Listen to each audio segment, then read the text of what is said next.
Have you ever made or used a shimmering shampoo before? So I was making this shampoo and then like it just came to my mind this shimmering body oil makeup, and I was like, I've never seen a shimmering product. Like, okay, if I include it in my shampoo, how would it look like? How would it feel like? What would be the results? Will it spoil the shampoo or something? And I decided to add it to my shampoo. So walk with me on this very funny journey. Welcome back to my channel. Yeah, Midex Formulation School. I share like my experiment with natural ingredients, recipes, like anything natural. I really love experimenting, and this channel is not limited to only hair products, but today we'll be making a product. Yeah, so go to my channel, my Telegram channel, my free community, where you see all my recipes. You can access my free class, you can access like different videos and all. So just click the link in the description box.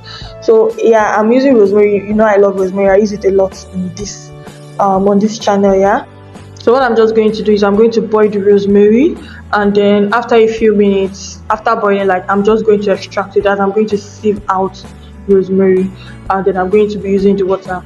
So I said check the exact ingredients and the quantity on my channel. That's on my free Telegram channel. So this is it. This is the rosemary water after extracting it, and rosemary has so many benefits for the hair.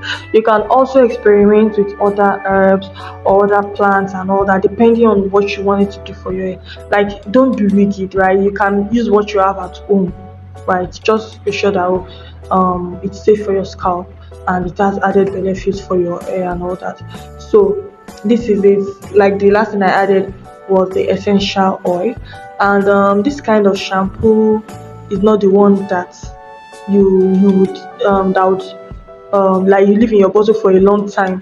If you want it to last longer, then you should include a preservative, or you want it to last for a few more days without a preservative, you can put it in your um fridge, right? So, and as I said, it came to my mind I should add shimmer and all. So normally I wanted to add coloring, and then I was like, oh, I have mica powder, I have different colors of mica powder, so why don't I use gold mica powder and see the result? So normally if you want to use mica powder as a form of coloring, you are going to use a very little percentage, but in my own case I added like a lot because of the result I wanted it to give. And yeah, this is it giving or it's not giving? Very demure, very classy, very cutesy, very very shimmering.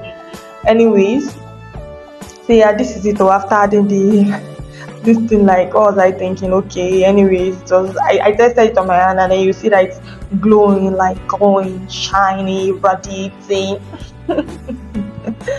Oh my god. So anyways, this is it, Sha. I don't know, is it something you try just for the fun of it? Like, I'm not saying you should go and make this product and start selling now or something. It's just for the fun of it. Or would you like me to also do a tutorial on shimmering body oil? Like this one, you can decide to use it and leave it on your body, right? Or like this shimmering, like so that's it. So I said let me show you from another angle exactly how it looks like. Yeah, so that's it. That's all we're doing for today. Thank you so much for watching.